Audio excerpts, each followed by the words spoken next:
Olá, oitavo ano. Continuando aqui o nosso exercício, ou seja, agora a gente está falando lá na página 238, 239.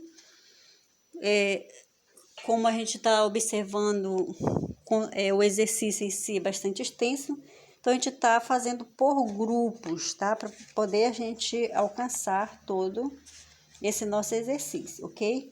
Então, nesse capítulo, falamos sobre eletricidade e hoje a gente está abordando um pouco sobre os cuidados com a eletricidade.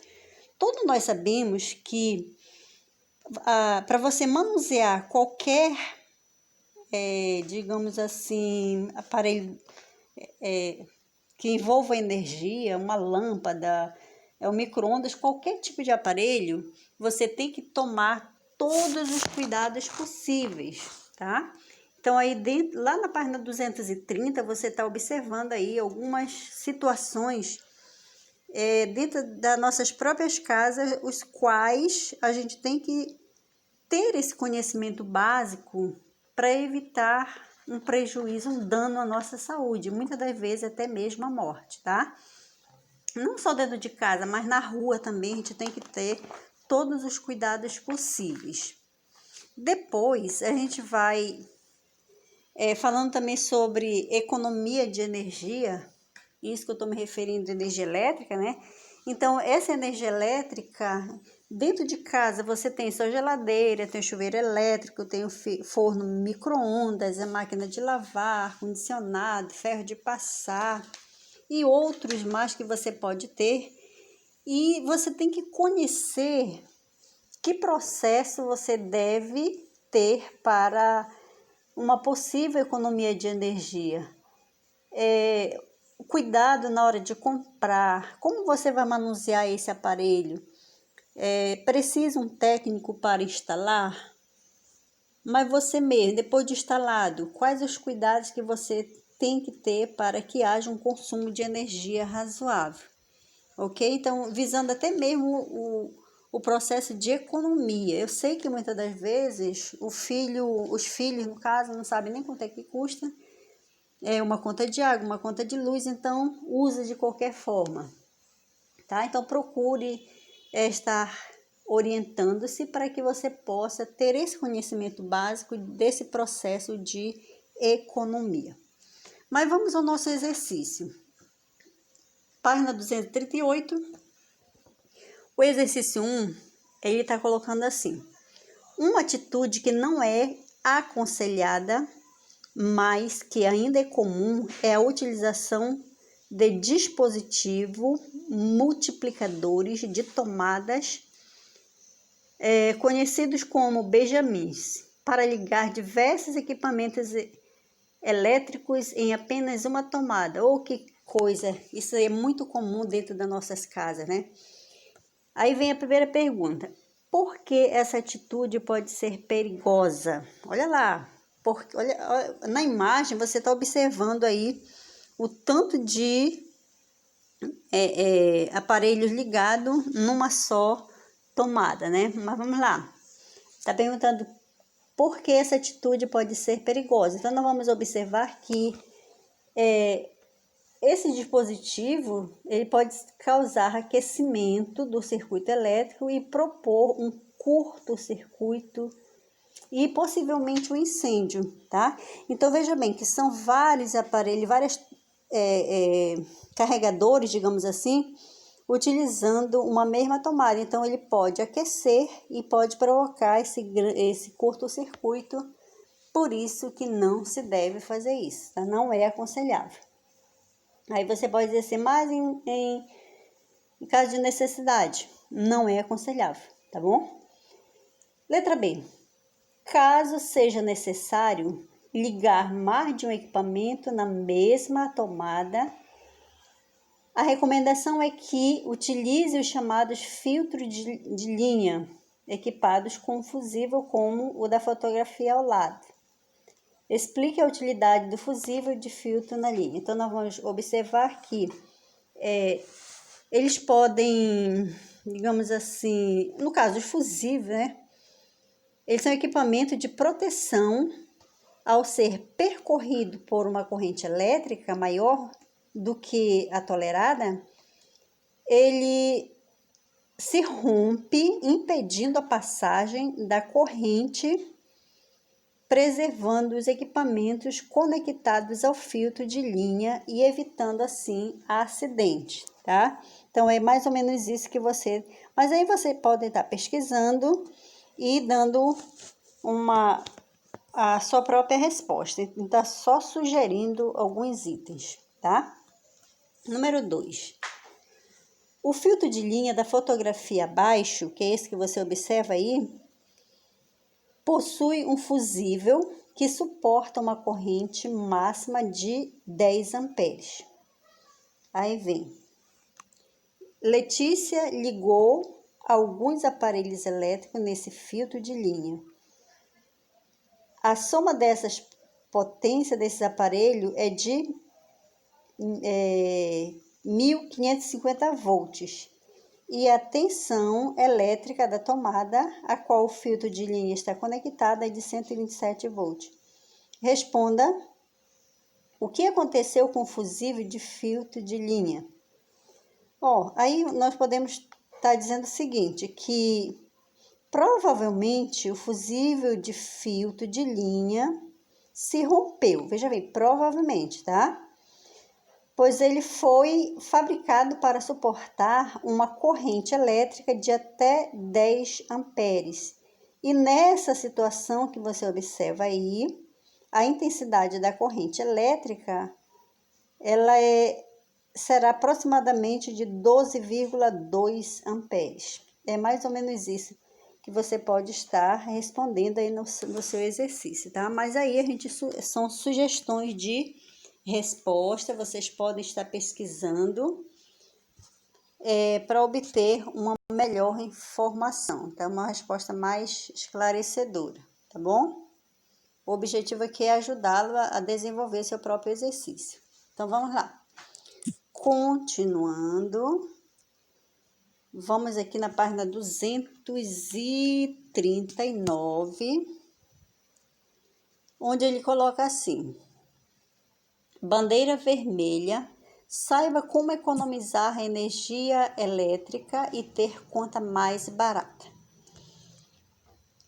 Aí já temos uma resposta pessoal. Em sua opinião, por que é importante economizar energia elétrica? Tá? Aí vocês podem estar depois postando a sua resposta para a gente fazer essas comparações dos conhecimentos básicos de vocês. 4. Paula participou de uma aula na escola sobre o consumo consciente de energia elétrica e aprendeu que usar essa energia de forma responsável é muito importante para a sua família e para a sociedade. Ajude Paula a se lembrar de atitudes diárias que evitam o desperdício de energia, marcando com X nas que estão corretas. Olha lá, evitar desperdício de energia. Então, vamos para a primeira.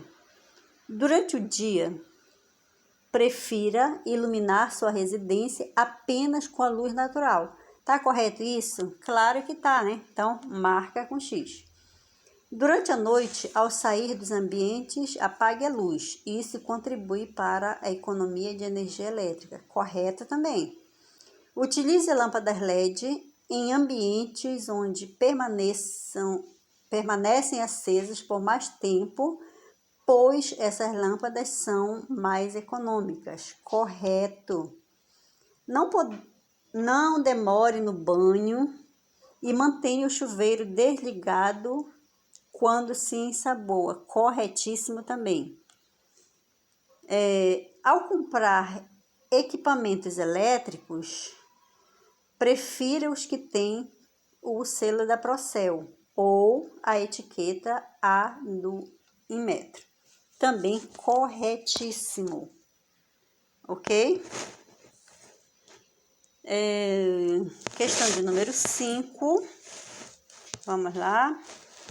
Considerando o valor em quilowatts da região onde Antônio... Opa, pulei, é questão 5, né? Já estou lá no item anterior, mas voltando aqui. Antônio fez algumas pesquisas sobre os modelos de lâmpadas elétricas disponíveis no mercado, a fim de constatar qual deles seria o possível, ou no caso, seria o ideal para fazer parte da iluminação de sua residência. Para isso, ele utilizou dados iguais ao do quadro abaixo. Vamos ver a pesquisa dele. Lâmpada incandescente, 60 volts, 10 unidades, tempo de utilização, 6 horas, total de dias, utilidade no mês, 30. Lâmpada fluorescente, potência 15 volts, quantidade 10, tempo de utilização 6 horas e utilidade no mês 30 dias. Lâmpada LED, 7 volts, quantidade 10, tempo de utilização 6 e utilização do mês 30 dias. Considerando o quilowatts da região onde Antônio mora, de aproximadamente 0,42, sem imposto, qual dos modelos oferece maior economia na conta de energia? Aí pede para você fazer o cálculo. E só de você olhar, você já vai observar que é a lâmpada LED, tá? Então, ela aí, você teria uma economia, ela favorece uma economia maior de energia, enquanto outras lâmpadas incandescentes, elas forneceriam um valor seria mais caro no caso, tá bom? Aí você pode estar fazendo esse cálculo baseando-se no outro exercício que nós fizemos lá no outro vídeo, tá bom? Você ter essa conclusão aí. E por último, vamos ver aqui, não tão por último, né, mas é uma das partes aí, revisando assim o que nós já trabalhamos. Diz assim: os circuitos elétricos constituem requisito indispensável para o uso de energia elétrica. Eles são compostos basicamente de, vamos observar aí, esse primeiro item aí, meio laranjado, que tá a seta aí, né? Isso aí é o interruptor, tá? Logo abaixo nós temos o gerador, que são essas duas imagens aí, as duas pilhas no caso, tá? Depois nós temos o fio condutor, esse que vai estar ligado entre a lâmpada, que é o dispositivo elétrico, né? Com a alavanca, tá? Então, aí nós temos o fio condutor. Repetido, interruptor, logo abaixo o gerador e do lado direito o fio condutor. Então, ao percorrer um circuito elétrico, a corrente elétrica gera alguns efeitos. Vamos lá? O efeito térmico é aquele que ocorre quando o movimento de elétrons provoca aquecimento no material. O efeito magnético, ele acontece quando um fio condutor adquire propriedades magnéticas ao ser percorrido por uma corrente elétrica. E o efeito térmico, ele pode ser constatado em pilhas e baterias. E efeito fisiológico é conhecido como choque elétrico e acontece quando um fluxo de energia, ou seja, de cargas elétricas, né, age nos músculos e nos nervos. Esse é o efeito fisiológico. Continuando, os dispositivos elétricos utilizam energia elétrica em seu funcionamento e transformam em outro tipo de energia. Aparelhos como fogões elétricos transformam a energia elétrica ou seja, transforma a energia elétrica em energia térmica, deixando seu resistor incandescente. Como você observa aí na imagem. Aparelhos como os ventiladores transformam a energia elétrica em energia mecânica, que movimenta as suas pás, tá? Continuando, vamos lá na página 241, onde nós temos essa pequena cruzada aí só de 15 itens, né? Bem, vocês podem estar lendo, a gente vai encurtar um pouquinho o nosso vídeo, né? Senão vai ficar muito longo. Então, no número 1, a palavra que vai completar aí o quadrado é a palavra fusível. No número 2, nós temos os interruptor. No número 3, resistor. Número 4, circuito. Número 5, o gerador. Número 6, turbina. Número 7, potência elétrica. Número 8, temperatura. Número 9, volt. Esse T muda, tá? Volt. 10, térmico. 11, disjuntor. 12, bateria. 13, miliampere. 14, condutor. E o 15 é maremotriz, tá? Então, aí vocês podem estar lendo, como eu falei, só encurtei um pouco o vídeo, né, para não ficar muito longo. Então, você pode estar lendo cada questão aí e acompanhe a resposta. Por hoje, só isso e até a nossa próxima aula.